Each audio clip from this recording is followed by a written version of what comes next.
Practical में आपको 30 number मिलेंगे फिजिक्स में, ठीक है। सभी में 30 नंबर, 70 नंबर का वो होता है आपकी थ्योरी। तो आपको दोनों में अलग अलग पास होना होता है।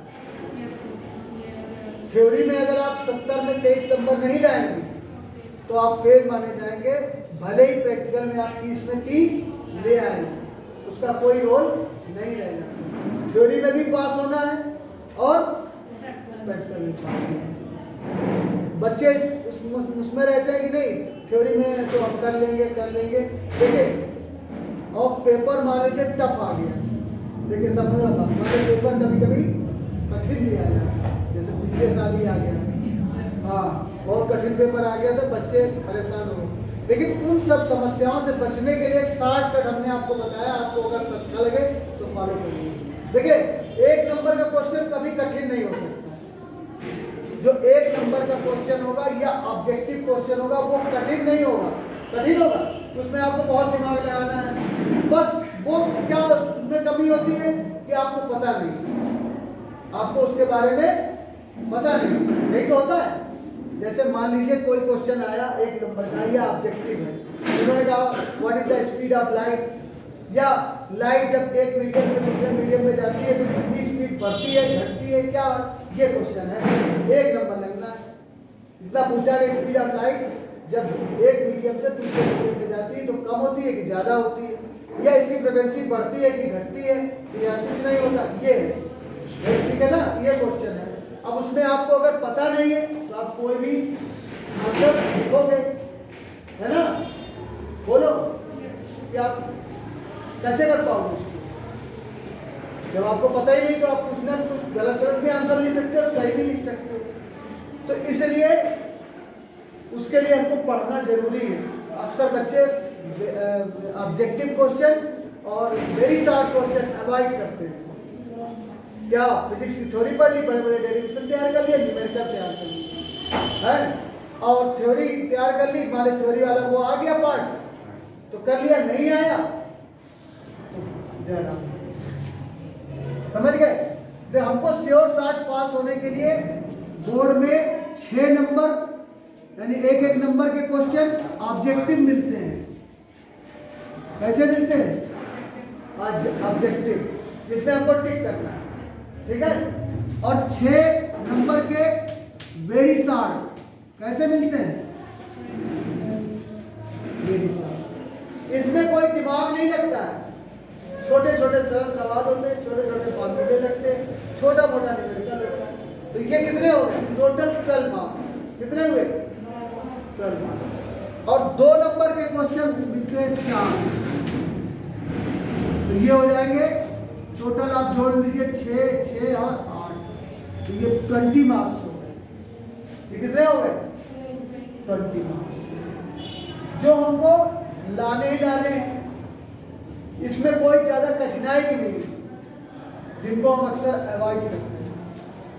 देखिए आधा पेपर 100 नंबर का फिजिक्स है, टोटल प्रैक्टिकल मिला के 50 नंबर गवर्नमेंट खुद आपको दे रही है, लेकिन हम लेना नहीं चाहते, हम लेना नहीं चाहते। देखिए 20 नंबर ये आपको हमने दिखाया वेरी शॉर्ट, ये शॉर्ट क्वेश्चन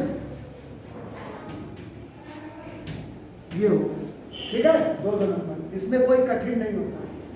ये हम तब तैयार कर पाएंगे। देखिए इसको तैयार करने के लिए, और 30 नंबर का प्रैक्टिकल है आपका,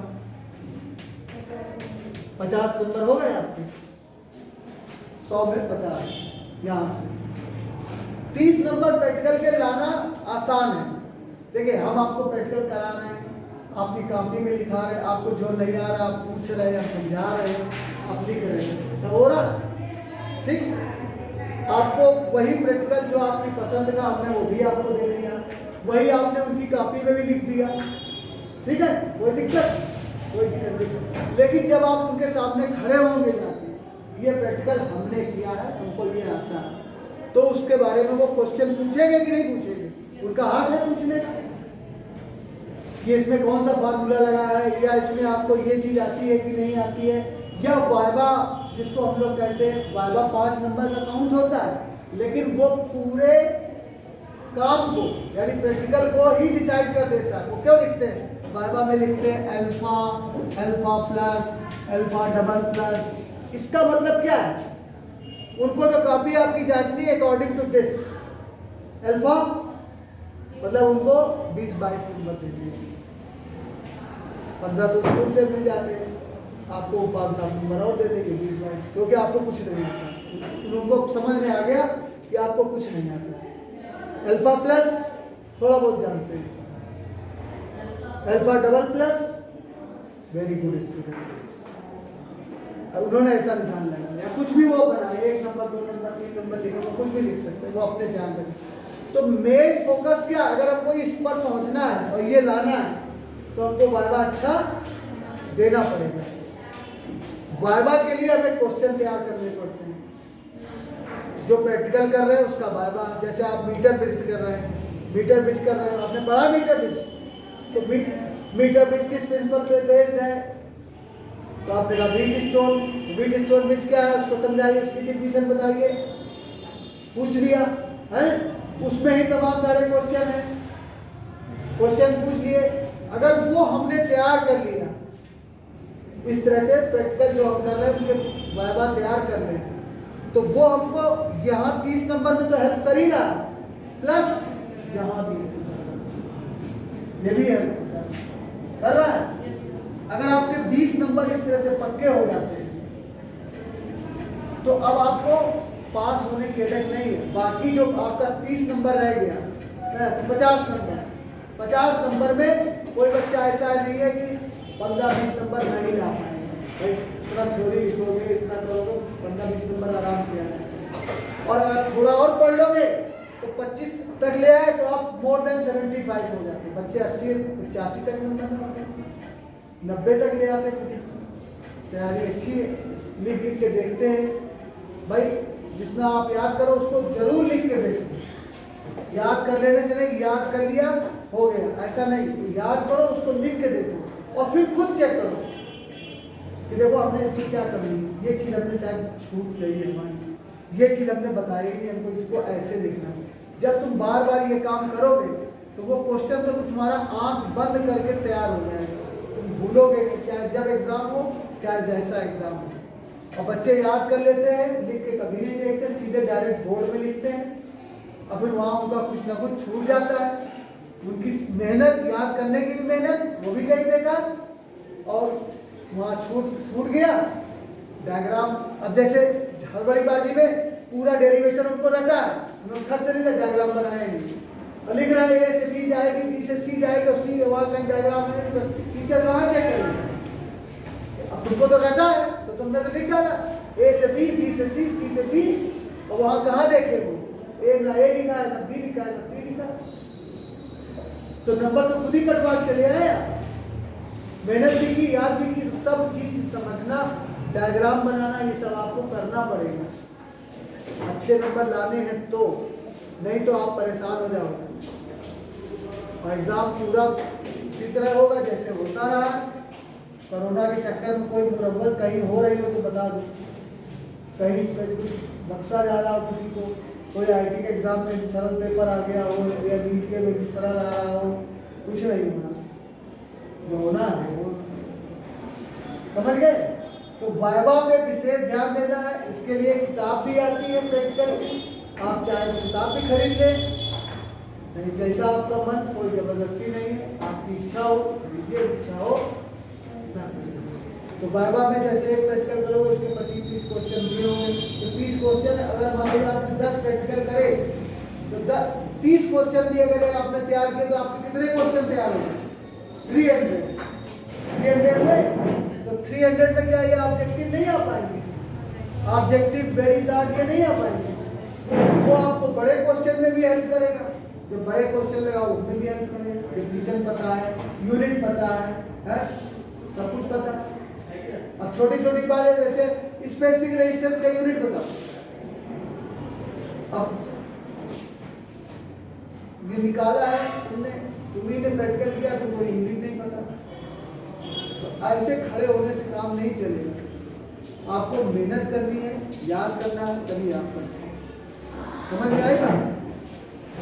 प्रैक्टिकल की कॉपी लानी है आपको एक, ठीक है, और प्लस हम पहला प्रैक्टिकल आपको वो कर रहे हैं, प्रिज्म का अपवर्तनांक निकालना, प्रिज्म का अपवर्तनांक निकालना, ठीक है। हालांकि कॉपी में लिखा जाता है सब कुछ, किताब लोगे उसमें सब लिखा है। पहला हेडिंग डालनी होती है एक्सपेरिमेंट नंबर, प्रयोग संख्या, प्रयोग संख्या, ठीक है।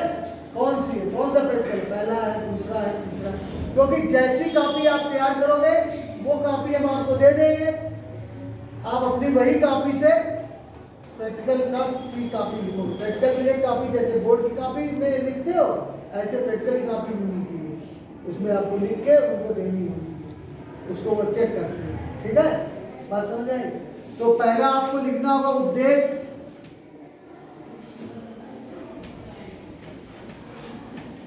उद्देश्य क्या है, प्रिज्म का अपवर्तनांक ज्ञात करना, ठीक है।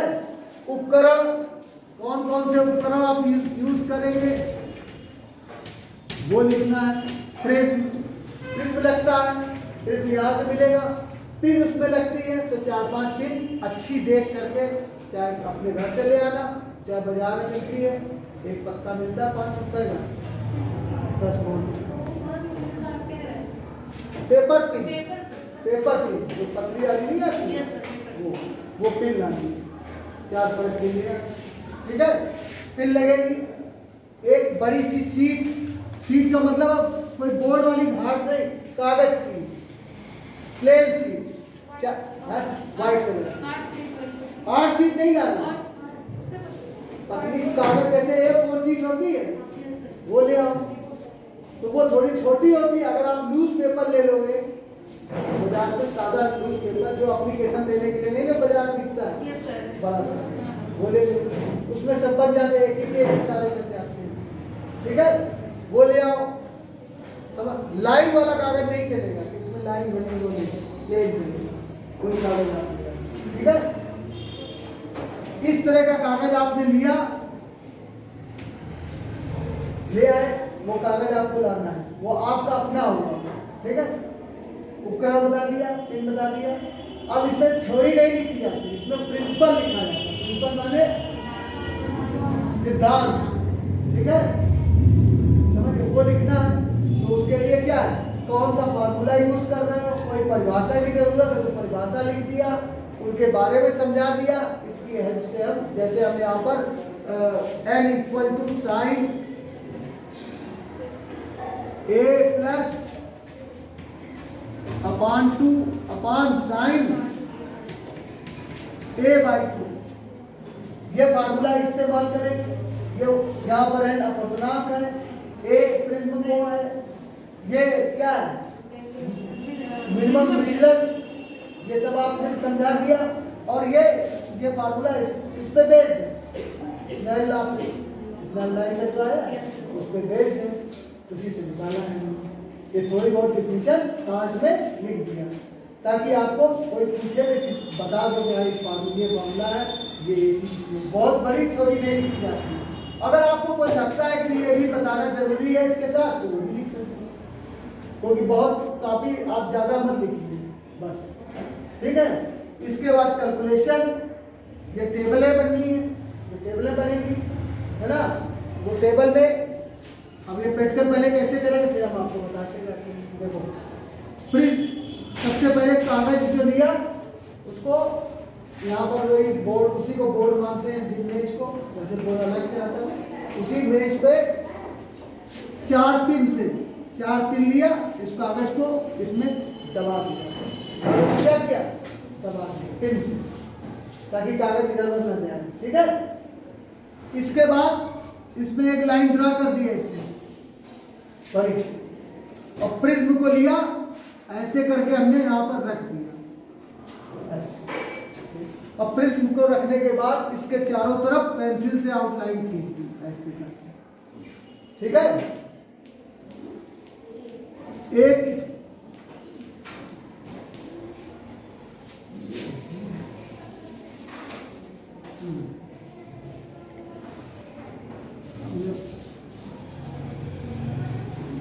देखो,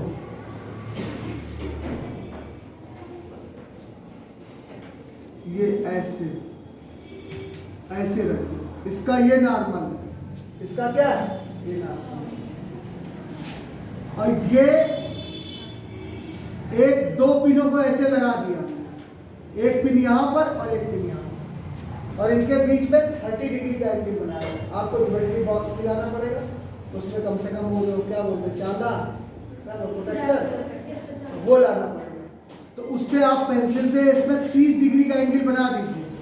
ऐसे एक लाइन खींचिए, पहले 90 डिग्री का बनाइए, वो नॉर्मल हो गया, और उससे 30 डिग्री का एंगल बनाते हुए एक लाइन खींचिए। अब यहाँ पर दो जगह आपने दो पिनों को लगा दिया, दूर दूर, थोड़ा दूर दूर, एक पिन यहाँ और उस पिन की जगह गोला बना दिया, इसको भी गोले से, इसको भी गोले, ताकि यहीं पर पिन लगेगी, वो पिन कहीं और लगा देना लाइन में, ठीक है। अब जब आप यहाँ से देखोगे, यहाँ से, तो ये पिन आपको इधर से आती दिखाई देगी, ऐसे, यहाँ से देखो, इस तरफ से, ऐसे पिन रखा, इधर से देखो, तो ये पिन आपको किधर आती दिखाई देगी, ये पिन आपको इधर से आती दिखाई देगी, इधर से, ठीक है। क्योंकि इसका नॉर्मल क्या है, ये इसका नॉर्मल क्या है भाई, रेज आएगी, थोड़ा बेंड होगी, बेंड होकर इधर झुकेगी, और फिर जब इससे बाहर निकलेगी तो और अवे फ्रॉम द नॉर्मल हो जाएगी, नॉर्मल से थोड़ी दूर हो जाएगी, ठीक है। तो ये जो दो पिनें लगाई थी वो आपको ऐसी ऐसी दिखाई देंगी, यहाँ से देखिए, तो उनको सीध मानते हुए दो पिनें यहाँ पर और लगा देंगे, उनको ऐसे सीध में देखते हुए दो पिनें आपको और लगा देंगे, ठीक है। इसके बाद प्रिज्म हटा लेना है। जब प्रिज्म देखो आपने ऐसे लगाया था, प्रिज्म हट गया, ऐसे, ये पेंसिल से बना हुआ है, यहाँ पर नॉर्मल था, ये एंगल था, और यहाँ से आपको ऐसे दिख रहे हैं। तो देखिए ये रेज ऐसी जाती है, अगर प्रिज्म ना होता, प्रिज्म ना होता तो रेज ये कैसी जाती, सीधी, और जा किधर रही, इधर। तो इन दोनों को जब आप मिलाएंगे ऐसे करके, तो ये इनका डेविएशन कहलाएगा, कितना डेविएट हो गई, जानी इसको इधर थी, जा इधर थी, ये इसका डेविएशन हो गया, ये नापना है। आप प्रिज्म हटाया, इन दोनों को डॉट लाइन से मिलाया, यहाँ पर काटेंगे, इनके बीच का एंगल नापेंगे। ये आपको टेबल में लिखते जाना है, ऐसे, यहाँ पर इंसिडेंट एंगल, और ये डेविएशन ऐसे, बस। तो इंसिडेंट एंगल जब आपका 30 है तो डेविएशन कितना आया, मान लीजिए 50 आया, ठीक है। और जब आप दूसरी बार ये करेंगे इसी के बगल में, तो वो एंगल क्या कर लेंगे, 35। अब एंगल क्या कर लेंगे, ये 35 हो जाएगा, दोबारा जब आप करेंगे ये 35 हो गया, फिर वही डेविएशन नापेंगे आप। तो जैसे जैसे इंसिडेंट एंगल बढ़ता जाएगा, डेविएशन कम होता चला जाएगा। डेविएशन कितना हो जाएगा, 35, और अलग डेविएशन आएगा, ये मान लीजिए 50 था, अब ये हो जाएगा 45, फिर 40 लेंगे तो ये आ जाएगा, ये भी करीब 39 के आसपास आ जाएगा। फिर इससे आगे एंगल बढ़ाएंगे आप 45, तो ये बढ़ने लगेगा, और 50, ये पर फिर 50 हो जाएगा, ऐसे चलता चला जाएगा। ये बढ़ा रहेंगे 30, 35, 40, 45, 50, ये पहले कम होगा, फिर एकदम से बढ़ना शुरू होगा, ठीक है। इसका आप ग्राफ पेपर भी लाना है, ग्राफ पेपर में आप बनाओगे ऐसे करके, तो ये ऐसे करके बनेगा ग्राफ, ऐसे करके, ठीक है। बात समझे, यहाँ पर इंसिडेंट एंगल है, यहाँ पर आपका डेविएशन है, यहाँ पर डेविएशन है, यहाँ पर क्या है, इंसिडेंट एंगल, ठीक है। तो ग्राफ जैसे जैसे इंसिडेंट एंगल बढ़ रहा है, ये ग्राफ नीचे आएगा, फिर एकदम से ऊपर हो जाएगा।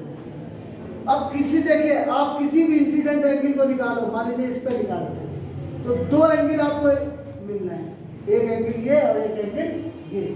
तो इस सिचुएशन में क्या होता है, किसी भी इंसिडेंट एंगल के लिए दो इंसिडेंट एंगल हो जाते हैं, एक इंसिडेंट एंगल होता है और एक इमर्जेंट एंगल होता है, बाहर निकलने वाला, ठीक है, निर्गत कोण, ठीक है। तो अपतित कोण हो गया, एक निर्गत कोण। लेकिन मिनिमम डेविएशन के लिए क्या होगा, केवल एक ही कोण होता है। उस मिनिमम डेविएशन वो वाला कहलाता है जिसपे इंसिडेंट एंगल और इमर्जेंट एंगल, आपतित कोण और निर्गत कोण दोनों क्या हो जाते हैं, बराबर हो जाते हैं, वो एक ही आता है। ठीक है, बात समझ आई। उस कोण को निकालना है जहां पर एक ही है, और ये वैल्यू ये आएगी, ये वैल्यू क्या आएगी, ठीक है। ये 60 डिग्री होता है और ये आएगा कितना, 38 के आसपास आता है, 37 38 के आसपास आएगा। तो इसको आप डिवाइड करोगे तो 60 38 49 के आसपास हो जाएगा, 47 48 के आसपास, ठीक है। और ये 30 हो गया, तो ये 1/2 आएगा, तो ऊपर चला जाएगा, तो ये 2 इंटू साइन 49, साइन 49 की वैल्यू करीब 0.75 के आसपास, ठीक है। तो इससे मल्टीप्लाई करोगे तो कितना आएगा,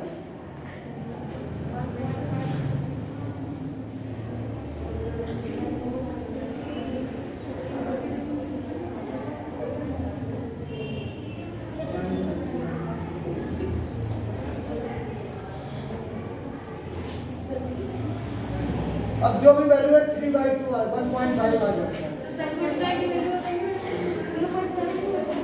हाँ 7/2 1.5 आ रहा है, 1.54 आ रहा है ना। तो 1.5 भी तो होता है refractive index of glass, prism काहे से बना है, तो उसका रिफ्रैक्टिव इंडेक्स 1.5 के करीब आ जाता है, ठीक है। बात समझ गए। ये प्रैक्टिकल आपको करना है और ये आपको सपोर्ट करेगा पास होने के लिए और अच्छे नंबर लाने के लिए। अगर आप प्रैक्टिकल को प्रैक्टिकल समझोगे तो